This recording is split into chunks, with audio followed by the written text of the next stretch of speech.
Good evening, good morning, and good afternoon, everyone, and welcome back to the Global Career Coaching Program. I am truly honored to host this second session, continuing our journey and empowering young minds and building global connections through mentorship and shared experiences. In our first session, we laid the foundation for career inspiration. Today, we take it to a step further with deeper insights, broader perspectives, and another incredible guest who embodies excellence in global tourism education. It's my privilege to introduce Dr. Viana Hassan joining us from Malta. Dr. Hassan is the founder and CEO of the European Tourism and Events Training Academy and a globally respected expert in tourism and cultural management.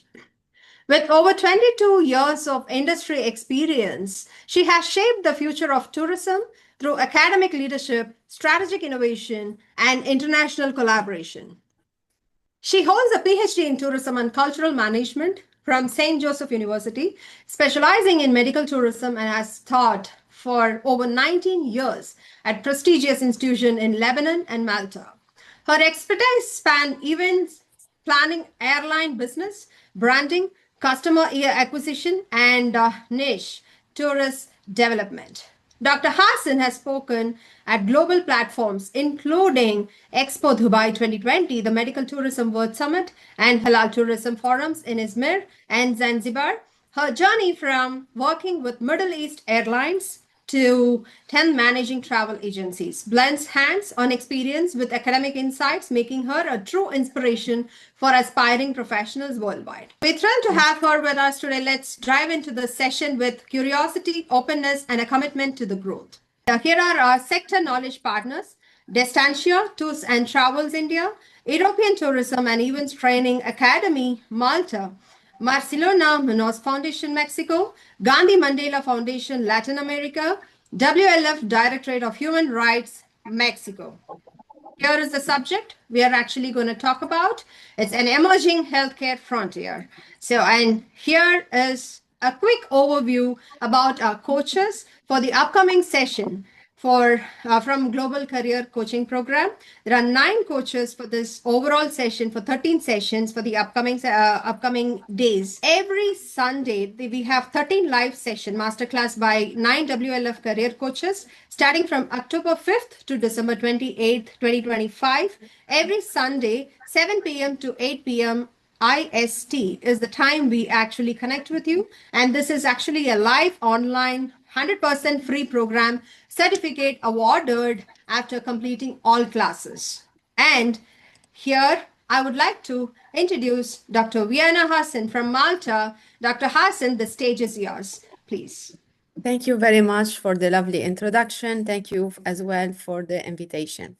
Good evening, everyone. Today, what I'm going to discuss, as you mentioned, it will be about medical tourism and emerging healthcare frontier.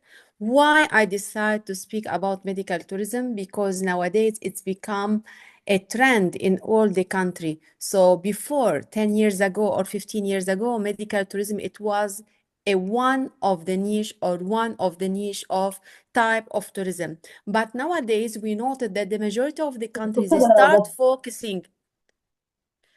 they start focusing on the medical tourism, because when I'm talking about medical tourism, is not only about the medical part. Sorry? No, we are okay, Viana. You please continue. All right, okay. Because when I'm talking about medical tourism, that means I'm not only talking about medical, but at the same time, nowadays we can see that medical and tourism, they are linked to each other. What we notice nowadays, we have a plenty of people who start traveling abroad in order to seek a type of treatment, not necessary to be operation, but nowadays when I'm talking about medical tourism, it will be divided into 2 parts: the health tourism, and then at the same time we have the dental tourism as well. Yoga and meditation is become a part of medical tourism. So it's a huge topic when I'm talking about medical tourism. What I'm going to discuss during this session, it will be about, I want to make a comparison between medical tourism and the other type of tourism. I'm going to discuss as well about the factor that push the people to travel abroad, because some reason is not only medical reason or medical factor, but at the same time we have non-medical factor that push the people to travel abroad and to seek the treatment outside their urgent treatment. Beside of that, I'm going to discuss as well about the relation between medical tourism and the other sector, because when I'm talking about medical tourism, it will be linked and related at the same time with other type of sector, such as the accommodation, such as the health insurance, such as the travel insurance that I'm going to discuss about. Beside what we are going to discuss as well about the map of medical tourists. That means why the medical tourist nowadays, he decide to choose to seek a treatment in this country instead of the other country. Add to it as well what I'm going to discuss, it will be about the future of medical tourism, how is going to help the economy of several countries. First at all, what I'm going to discuss, it will be like a small definition, because nowadays I'm quite sure the majority of you, you know that medical tourism is when a people that are going to travel abroad in order to seek any medical treatment. But the main focus here in this presentation or this session, it will be more about to discuss about the factor, the main factor. As well, we are going to have a type of comparison between different countries when it's come to medical tourism. So nowadays, what we notice, if I want to make a comparison between 15 years ago and nowadays we can see that this type of tourism is rising, is increasing a lot, and start knowing in several countries, not only in a few countries. So medical tourism, according to some researchers, so the medical industry paved the way to increase the gross domestic product. Because if I have any country, or nowadays we can see that majority of countries, they start putting a strategy in order to promote the medical tourism. How I can promote the medical tourism? So in their strategy, they start focusing more on domestic product. They start improving the service sectors. They start doing a several of agreement and MOU with other hospital who are located abroad. Add to it that we are going to discuss as well, they start working and focusing more on AI and robotic surgery.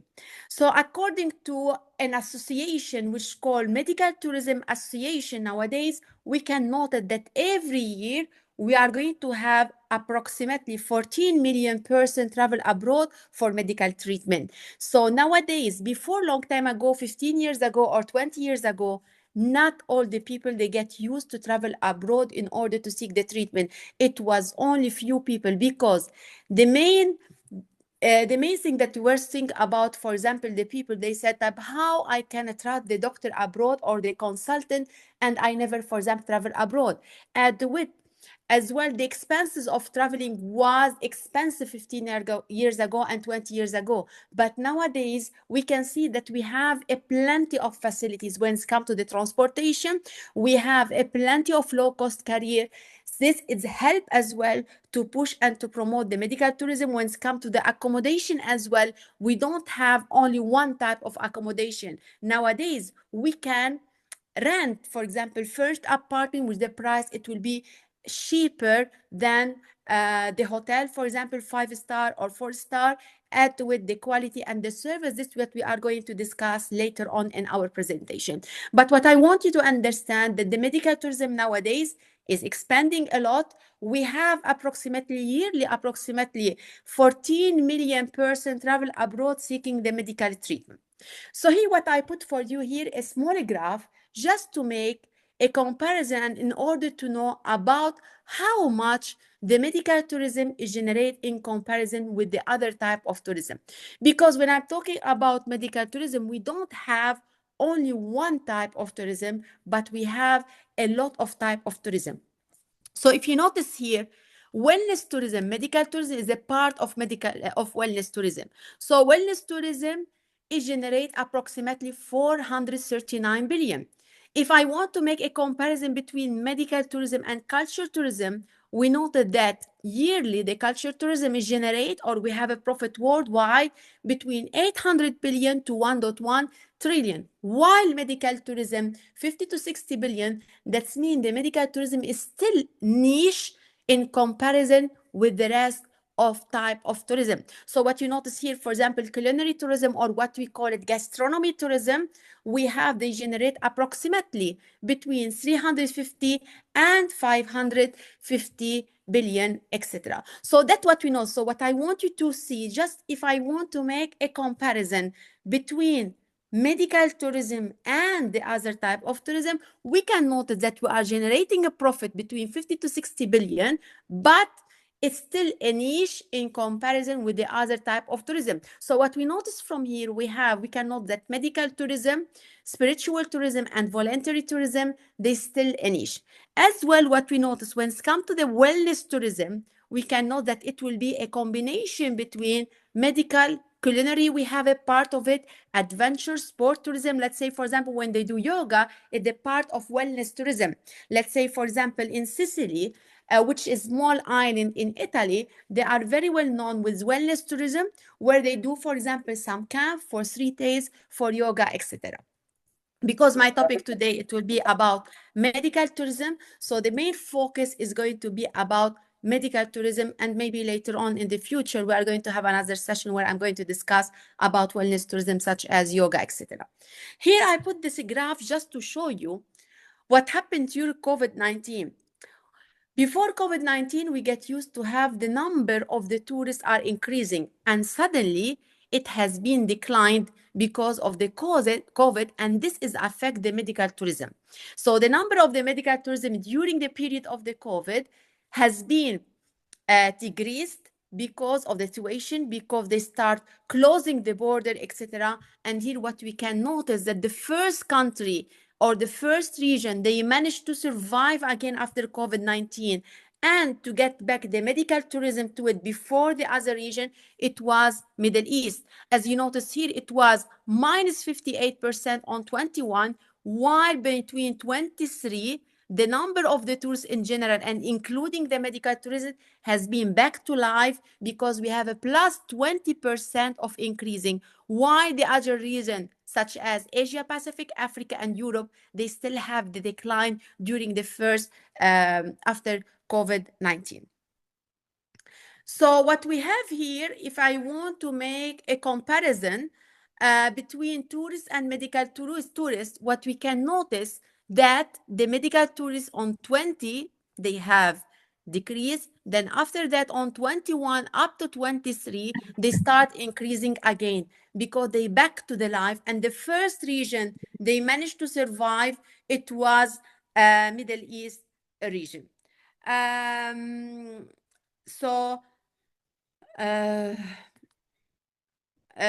this, when I want to make a comparison, I prepared this one just to show you that during this period, what happened between the comparison between tourists and medical tourists. So between 22 and 23, we can note that the number of the tourists get back, as well when it comes to the medical tourists, they start backing to life after 21, and the first region, they managed to survive, and they have a part of medical tourists, this is the red one, by 22 and 23. Nowadays, we are on 25, they back to the life, and the number of medical tourists has been increased, and later on, I'm going to discuss about it. So that's when I want to tell you about. After that, what we are going to discuss, it will be about a global medical tourism market. So when it comes to the global medical tourism market, we can see that according to Allied Market Research, the number of the medical tourists will reach between 23 up to 2027. We have approximately 273.72 billion. That's mean between 2023 to 2027, the number of the medical tourists has been increased, and we are going to have generate approximately 273.72 billion. That means the number of medical tourists are increasing more and more. As well, according to Business Wire, they are expecting by 2028, if you notice the number or the billion or the profit that you are going to generate, it will be between 273.72 and 337. So imagine they are expecting between 2027 to 2028 that we are going to have a plenty of billion and plenty of profit. That means the medical tourism are increasing year by year. And they mention as well, according to the researcher and Business Wire, that the main region that they are attracting more than the other region, the medical tourism, it was the Asia Pacific region, because it's one of the largest for medical tourism. That means on back to 2021, they have 75% of the global market. Because if I want to discuss about Asia Pacific, for example, Thailand is very well known about, for example, sex change. South Korea, they are very well known about the plastic surgery. So we notice nowadays the people, when they decide to choose any destination to practice the medical tourism, they choose it based on what they are very well known. For example, India is very well known for the cardiology. So the majority of the people, for example, to travel to India, they travel mainly, for example, for the cardiology, for example, transplant, etc. So here, I put you here as well to make it clear. That's mean by 2030, if you notice here, we have by this color the type of treatment. For example, on 2030, if you notice, the cosmetic treatment or the plastic surgeries are increasing more and more. That's mean now we can see that a lot of people, they want to be in a good shape. They want to stay young. So that's why we can notice that this type of treatment is increasing a lot. They are expecting by 2030 that the majority of the profit, it will come from cosmetic treatment. Then we have the dental treatment. Because let's say, for example, in Europe, if I want to do, for example, implement per teeth, it's going to cost 3,000 euro. While if I want to go, let's say, for example, to any country in Asia Pacific or even to Western Europe, such as Bulgaria, etc., or Romania, the price, it will be approximately more than half cheaper. So here what we notice that we have each type of treatment is increasing more and more, and they can generate. That's why they divide it. For example, we have approximately, let's say, for example, we have infertility treatment as well. It's increasing. Like nowadays, we can see the European people, if they want to do this treatment, they go, for example, to Cyprus, because the price of Cyprus is still a bit cheaper in comparison with the rest. So here I put you as well as a graph to show you which destination, each destination, on what they are very well known. Let's say, for example, India, as I mentioned before, they are very well known with the cardiology. South Korea, cosmetic surgery. Thailand, sex change. We have Turkey, it's very well known with hair transplant. Let's say, give you a simple example. Let's say now we see a lot of Maltese people, they travel to Turkey in order to do hair transplant. So nowadays, if you want to travel with Turkish airline from Malta to Turkey in the way back, you are going to see a plenty of medical tourists who did the hair transplant, etc. UAE, United Arab Emirates, they are very well known with the cardiology, bariatric surgery, and I need to add to it as well that they are very well known as well with the robotic surgery. I'm going to give you a very simple example. In Emirates, what they get used to do, they get used to bring very famous professor and surgeon. I know someone who's very well known about robotic surgery. He get used to be in Georgia hospital in America, and they bring him to Emirates, and he's responsible and about robotic surgery sector. And at the same time, you can see that you have nowadays a high demand in robotic surgery, because the recovery time, it will be less. Maybe it will be a bit expensive, but when it's come to the recovery time, it will be less. And even, for example, it will be faster, the surgery, and it will be safest. According, they are not going to get, for example, any virus during the surgery, etc. So here, just Brazil and Latin America, usually they are very well known with the plastic, with the cosmetic surgery. Costa Rica for dentistry. That's why we can see that the people from United States of America, they travel to Latin America in order to seek such as cosmetic surgery and dentistry. Um, Here, what are the top medical destinations in the world? Here, I put you a list of the top medical destination, but at the same time, I did a small comparison how much the medical tourist he can save money between this country and between United States of America.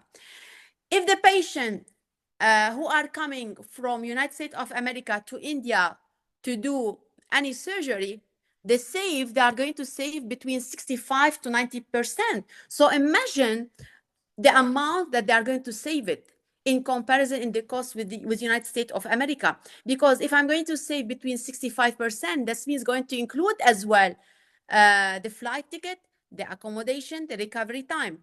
Brazil, according to World Health Organization, Brazil has been nominated as the best in the healthcare in Latin America, and they are very well known with the plastic and cosmetic surgery. Malaysia, as well, it's ranked among the best provider of healthcare in Southeast Asia. Thailand, not only very well known, as I mentioned, about sex exchange, but as well for the dental, as well cosmetic and dermatological. We have here Turkey. Why the people they travel to Turkey? Usually they travel over there mainly for the hair and transplant hair. The reason that they push the people to travel to Turkey because the waiting time it will be zero. They have a good quality of healthcare delivery. Mexico, they have 98 hospitals. They are accredited by the country Federal Health Ministry 7 hospital. Costa Rica, Taiwan. The good things about Taiwan, they are the first in kidney transplant in Asia. South Korea, what makes South Korea different than the rest, that the insurance, sometimes the insurance doesn't cover the medical treatment, or it doesn't cover what we call it, for example, let's say plastic surgery or cosmetic surgery. Some health insurance, they don't cover as well the dentistry. So here, when I'm talking about South Korea, insurance cover injury, stress disorder, and death of patient, because in majority of the country, they don't have health insurance who cover. Let's say, for example, I travel abroad and I did any type of treatment and suddenly something happened to me. I passed away, for example. So here, in this case, you are not going to have an insurance who cover the death of patient during the operation, because as you know, in several countries, once you enter to the hospital, you need to sign on a paper. Once you are signing on the paper, that's mean you if anything happened to you, it's not going to be the responsibility of the surgeon. It will be out of their responsibility. Only in South Korea we can see that the insurance then cover the injury and death of a patient. That's what make as well South Korea different than the rest. Here I put the average age. So as you notice, the minimum save between Brazil and US, it will be 20 to 30, Singapore 25 to 40%. This, it will be, I put the average because sometimes the price, it will be different even within the same country based on the surgeon who's going to do for you the surgery, and based as well in the hospital and the quality and the service. Because if you have a doctor very well known, automatic in the country, his price, it will be more expensive in comparison with the other doctors. So here what we noted that the Brazil, it's going to be saved 20 to 30, Singapore, like Turkey at 50 to 65. So as I mentioned before, we can note that India, the people who are traveling to India, they are saving more than traveling to any other destination. And then after them, you have Malaysia and Thailand. So what you notice from here, the people that are saving more if they travel, for example, to Asia instead of traveling to Latin America or even to Middle East. This it was about comparison between medical tourism and the other type of tourism, how they can save, and the top 10 destination in the medical tourism, add to it about the treatment who are very well known. So here, after that, I want to discuss about the medical tourist map. So for me, as a tourist, if I want to travel abroad and I never been in this country, a lot of people, they get scared to travel to a country that they don't know anyone. And they never met the consultant before because as a human we are going to feel more comfortable if I know the surgeon, or if I met, for example, the surgeon before in person. If I never met him in person, sometimes you feel like it's better that I go to someone that someone recommended, or someone did the surgery, they know him, or I meet him. So nowadays, through the technology that we have what we call it telemedicine. That's mean I can have online consultation with the doctor.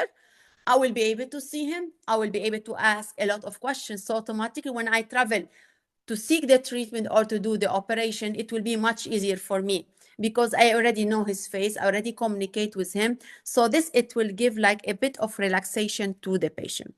As a medical tourist, for me, if I want to travel abroad, all this element, it will help me to choose the right country, the right doctor, etc.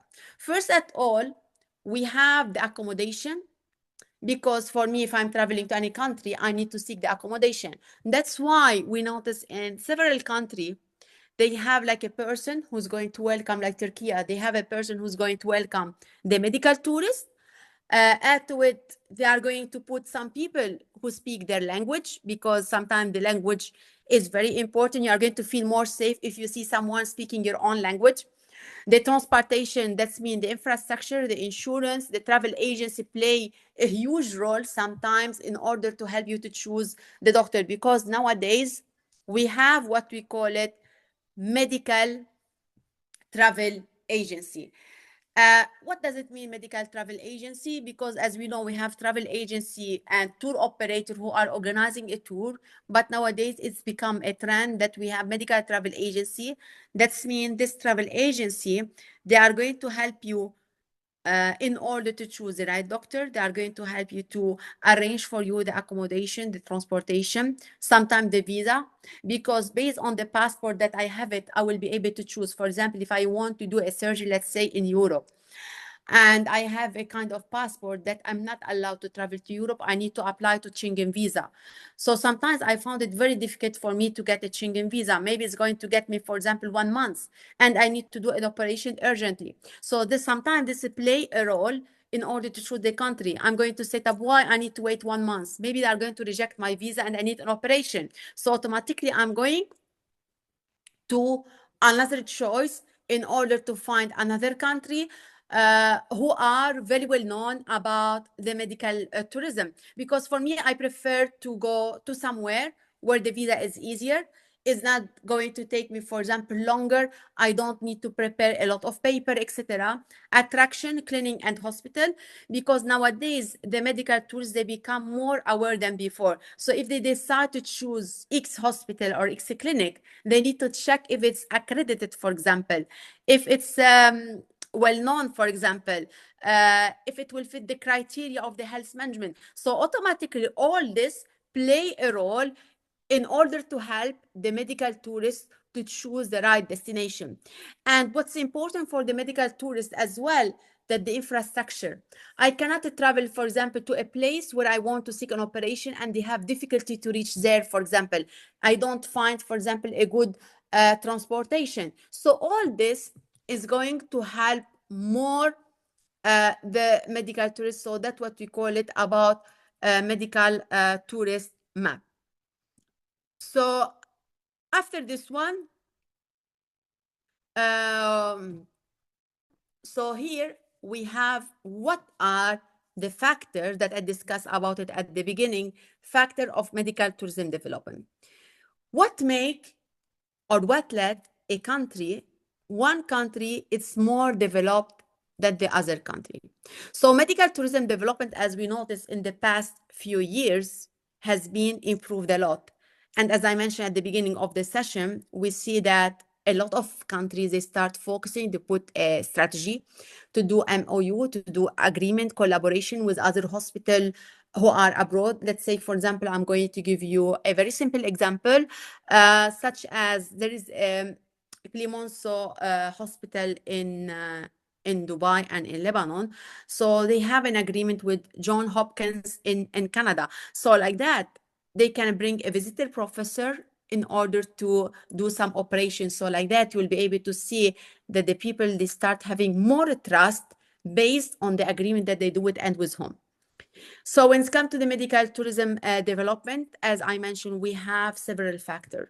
Some factors, they are medical factor, while the other, they are non-medical factor. So the medical factor, this it will be related to the healthcare system. If they have a good healthcare system and they are very well known and their hospital, they are accredited and they do the monitoring for this hospital, and as well the waiting list, because sometimes what push the medical tourists to travel abroad, it will be the waiting list. So some of them, they don't want to wait a lot. They don't want to wait, for example, to take an appointment 6 months, 7 months. They want to take an appointment immediately. I'm going to give you a very simple example. I want to take an appointment to my son here in Malta to check his eyes, and I decided to take an appointment with the doctor, and it was a private one, not the public one. So the private hospital, even through the private hospital, I still remember I contacted them in September in order to take the appointment, and they told me the first availability, and this I'm talking in private ones. So they told me the first availability is going to be 18 December. So I need to wait 3 months to go to check the eyes, for example, of my son, and the private. So sometimes what push me, if I'm going to be abroad, for example, I prefer to go to a country, for example, let's say, where the waiting list is less. Add to it,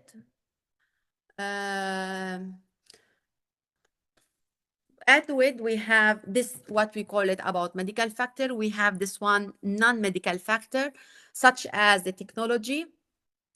Nowadays, if I want to choose, I prefer to go to a country who are very well developed in the healthcare system.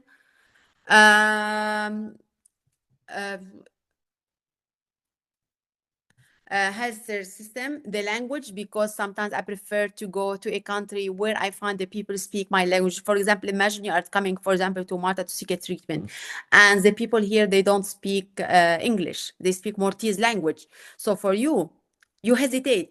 Why I need to go there and they don't speak? So you are not going to feel comfortable. You prefer to go to a country where they can speak your own language. Travel facilities, and that's mean this, it will be more about visa and requirement. Already explained about it. Sometimes you need to wait maybe 4 months to get the visa. So you prefer to choose a country where the visa is easier. Competition between travel agency. Nowadays, we have a plenty of travel agency who work in this field and who have their own medical travel agency. So this is going to help you more to choose the right destination. Maybe I never travel abroad to seek any treatment and I need to get their advice. So probably I prefer to go to travel agency who promote, etc. And as well, we have the prices. Later on, I'm going to discuss about this factor, because if I'm not mistaken, I did it here, so I can explain it to you more. Specialized expertise, physician with international gynecologic fellowship, and so sometimes it's very important for me, if I decide to choose a destination, I need to check. I choose this country other than the other country, because if they have a people or the factor who are more expertise, who have more knowledge, they do a plenty of training, and this, it will give you a push to this hospital and to this country. Advanced technology such as AI, robotic, and telemedicine. If I'm not mistaken, 2 months ago, for example, they did a surgery where the surgeon who was in Italy and the patient was in China, and all this, it helped you a lot. Okay, why? Because like that now, through the technology that we have and through the AI, it could be the professor anywhere in the world, okay, and he can do the surgery while the other doctor he's following. We have the robotic, because robotic maybe is going to be a bit more expensive, but the recovery time, it will be less. And they have the successful surgery, it will be, they have the chance of successful surgery, it will be more than the traditional one and the AI. I'm going to give you here an example. Let's say in Emirates, as you know, Turkey is very well known with the hair transplants. So you can see a lot of people travel over there. What I did in Emirates, there's an Indian doctor. He opened his own clinic and he started doing the hair transplant by using the robotic. So like that, the recovery time, it will be less. So like that, they're trying through the technology to bring the latest technology to promote what we call it domestic medical tourism instead of the let people travel abroad to seek any type of treatment.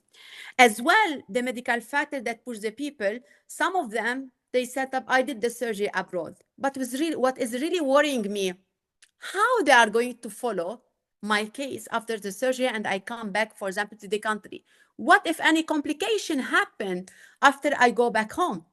So sometimes why they choose, because we have now some doctors, they have more than one clinic. One clinic, it will be at several countries. So like that, the patient is going to feel safe because he can follow me, for example, when he come to visit my country. Or some of them, what they do, they have an agreement with some local doctor in order to follow the patient who did the surgery with this doctor. So like that, you are going to feel more confident and you feel like more relaxed and more safe. As well, the international accreditation, this, it will be one of the medical factors sometimes to push the patient to choose some destination than the other destination. When it's come to non-medical factors, safety and stability, because sometimes even if you have a good quality of the healthcare, but let's say, for example, there's a war or there's, for example, some political situation, automatically you are not going to go to a destination where it will be a war zone or the situation is not stable. The infrastructure, when I talk about tourism infrastructure, I'm not going to go, for example, to a country where the local transportation is not very well organized. When they don't have access or they don't have an airline who are traveling to this destination. Culture accessibility, sometimes I feel I prefer to go to a country where they accept the other culture. That's why nowadays we notice who are working the medical tourism, they start doing for them a course about intercultural competency to understand the basic of the other culture. And that's why that according to researchers, they mention that 40% of the medical tourists make decision based on non-medical factor. So 40%, imagine 40%, what they care about in order to choose the destination, it will be the non-medical factor more than the medical factor. Because if I want to go to a country, I want to see someone who speaks my language. I need to go to a country where they have the stability. I need to go to a country where they accept the other culture. I need to go to the other country where the infrastructure, they have a good infrastructure. When it's come to the accommodation, they have a good accommodation. So 40% of the medical tourists, they make their decision based on non-medical factor than the medical factor. So now what I'm going to show you, it will be more about what is the economic impact of medical tourism. So what we notice here from the economic impact, of course, if the medical tourism is increasing day by day and more, this it will lead to create a job opportunity for the local people. Through this money, I will be able to develop the infrastructure. I will be able to see that we have a plenty of foreigner investors who want to invest in this country and build a new hospital with the latest technology. Sometimes the revenue, it will be more and more. When it's come to socio-economic, we are going to see that we have uplifting. So here, I will be able to see that medical tourism is going to help a lot the economy of the country. So here, as already mentioned, we are going to have a job creation. That's been not only at the hospital, but as well when it's come to the accommodation, to the transportation, because I need more people who are working in the hospitality industry, because a lot of people, when they travel abroad, they take it as an advantage as well to discover the culture and to discover the country. So I want to visit, for example, the main attraction over there. This it will lead as well to decrease in unemployment rates. As well, investment in enhancing healthcare infrastructure to provide better service, not only for the patient when I'm improving the infrastructure, but it will be as well a benefit for as well local patient, because I'm going to update the healthcare system, I'm bringing the latest technology, etc. Improving worldwide perception, automatically my position in the medical tourism map, it will be much better than before, and I will be able to attract more patients. That's why we see a plenty of government, they start doing a promoting, they start doing what we call it digital marketing.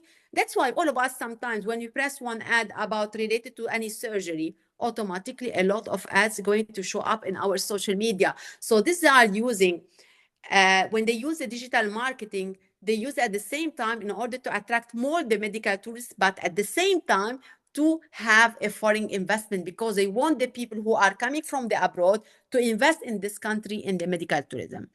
As well, it's very important as well to promoting collaboration in the research and development. Here I put a case study, an example about Middle East healthcare success. For example, I already mentioned about Emirates. They are started promoting a lot the medical tourism. This is create a lot of job creation, socio-economic, etc. So nowadays we can see in the Middle East, the medical tourism or the healthcare tourism was value approximately 1690 million in the year of 22, and they're expecting that will going to grow more and more by 22.5%. I still remember last month in September, I get invited to a conference in Saudi Arabia to be a keynote speaker about medical tourism.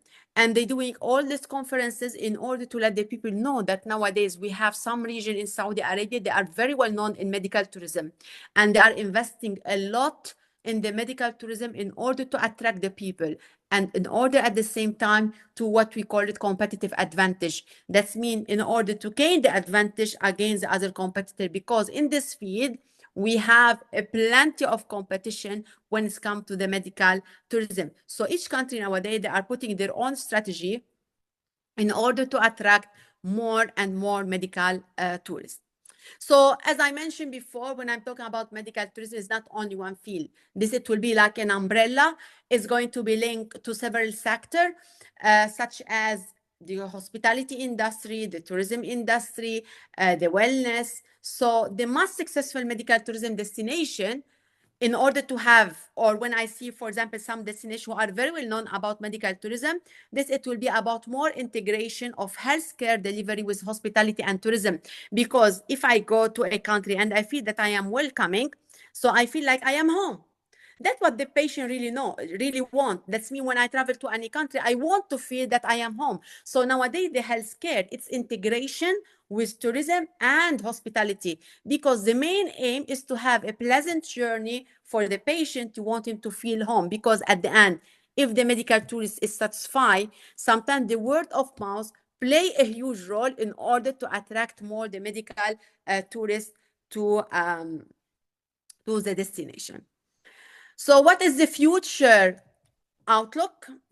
So there are now the future of medical tourism, that we are going to have the AI integration by using the telemedicine, because even after the follow-up nowadays, I don't need to travel again to the country where I did this, the surgery or the operation.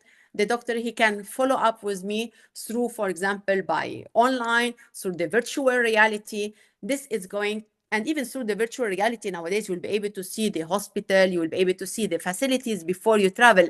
This is going to give you more relaxed and you will feel more comfortable. Nowadays, we have a lot of competitor. So that's why we can note that some countries, they want to put themselves niche in comparison with other by offering a new type of the treatment that the other country, they never offer it. As well, nowadays, robotic and AI and personalized medicine based on genetic profile, now they are creating a new category of medical tourism. As a conclusion, what we can say that in case I want to have a successful medical tourism in the healthcare, is not enough anymore. It's very important for me not only to attract the patient to come to my destination, but I need to know how to retain for the long term the patient. Because if the patient came to surgery and after the surgery I ignore him, I'm going to lose, I will not be able to attract more medical tourism. So it's very important to follow up and to complete the patient journey to feel happy, because as I mentioned, the patient play a huge role in order to attract and to let the people know. How we know, for example, the destination is very well known with this type of treatment? Through the adverts, through the digital market, but at the same time through the patient that we know that they travel over there and they recommend it. We have The cost saving play a role. A lot of people sometimes they put affordable fees for the surgery, so like that they prefer to go there because of the price and because of the quality of the service. The recovery, nowadays when they do the recovery, they are going to combine it between wellness and tourism experience, because I want to discover the country, but at the same time I want to have what we call it wellness as well. Nowadays the government play a huge role, because the government, they are going to put the rule and the policy in order to facilitate access and ensure quality. Because if I don't have a good quality in the treatment, this it will lead that I will not be able to develop the medical tourism in the country. That's why the role of the government here is to check about the hospital and the clinic to be accredited, to be to follow and ensure the high quality. As well, it's very important to support the infrastructure, including accommodation and transportation at the same time. Nowadays, it's very important. If I want to gain the competitive advantage, I need to do the analyze, I need to study the market, I need to, at the same time, to see who I am targeting, which people I'm going to attract, which region I want to attract. That's why you see in some country, they have from some nationality who with their country to do the treatment more than the other nationality, for example, here based on the market. So it's very important for me to study the market, to do the market research, to put a marketing plan strategy in order to attract more and more tourists. Thank you for listening.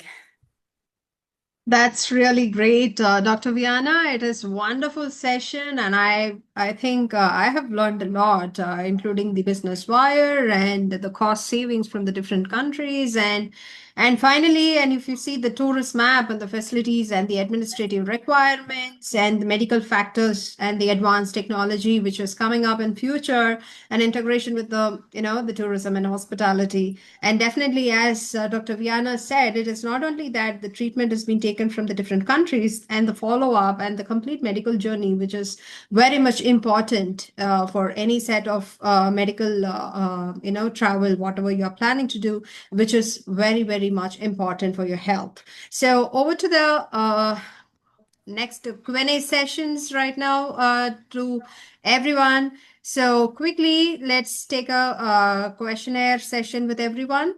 So post your questions in the comments, or you can just open up right now. Let's go on. Yeah. Good afternoon. It's afternoon here in South Africa. I wonder if you can hear me. Yes, we can able to hear Michelle. Yes, please go on. My name is Dr. Michelle Viana, and I'm from the Cape Peninsula University of Technology. I'm currently working on postdoctoral research on developing South Africa as a medical tourism destination. And I was very happy to see that South Africa actually does feature for cosmetic surgery on the global market. I have two questions for you, Dr. Hassan. The first one is, how do you think South Africa fares in the global market? Do you have any tips for us as an emerging medical tourism destination? And the second one is, do you think that the tourism and hospitality industry can help with training healthcare professionals to deal with medical tourism? Okay. Thank you, Viana, for that answer. Can we get another question, please?